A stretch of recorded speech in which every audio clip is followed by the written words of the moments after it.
Comment rendre aimable et beau le bâtiment que tous les Parisiens détestent, la tour Montparnasse? C'est le défi relevé par un collectif d'architectes. Le lifting complet sera achevé en principe en 2024.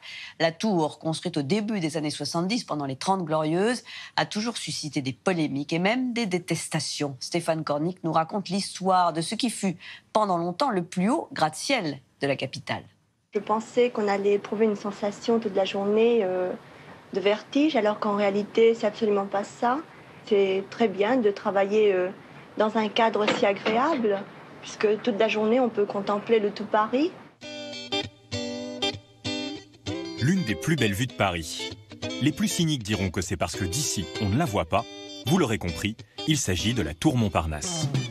Repère dans la capitale, elle est infernale pour Eric et Ramsey et terrain de jeu pour le Spider-Man français Alain Robert qui l'escalade à 4 reprises à main nue.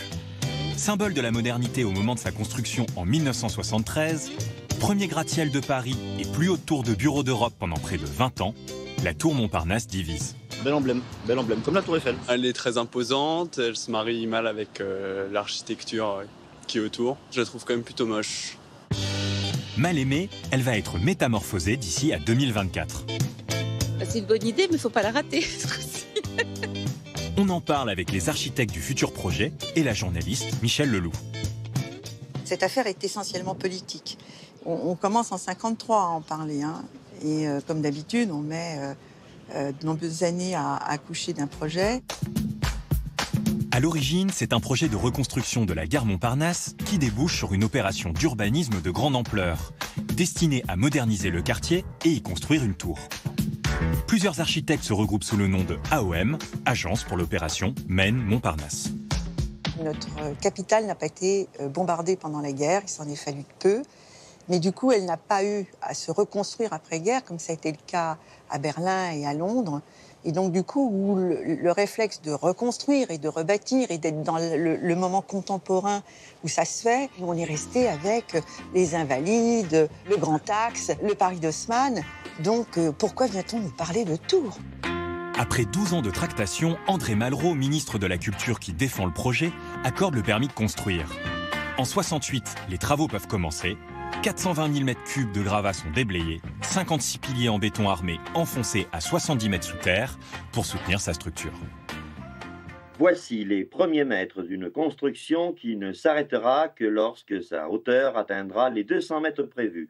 Certainement un record d'Europe. À sa livraison en 1973, c'était un symbole de modernité. La tour, le bâtiment de grande hauteur, accueillant des bureaux, un nouvel espace de travail pour l'homme d'affaires qui fait son apparition dans les quartiers parisiens et surtout à proximité des centres de mobilité comme les gares.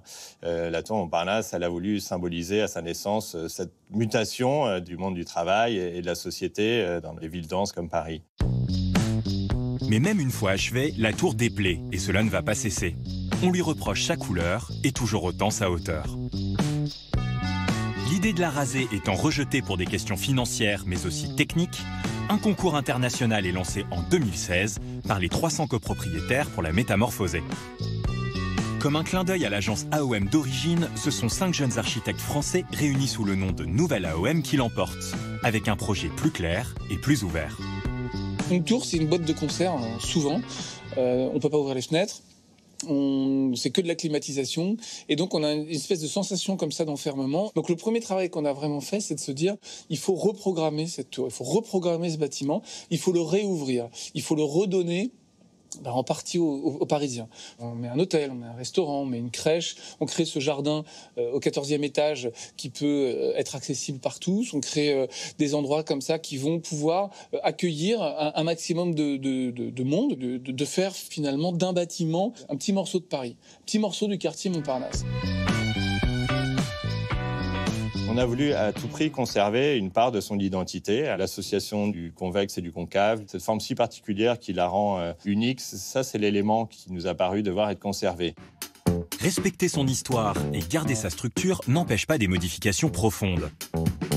Exit le verre foncé, la tour sera élargie et surtout moins consommatrice en énergie. Assez rapidement, on s'est rendu compte qu'il y avait un vent dominant très fort, nord-sud, dans Paris. Et au lieu de prendre ça comme un inconvénient, parce que c'est souvent l'inconvénient d'une tour, on dimensionne son squelette et sa structure en fonction des efforts au vent.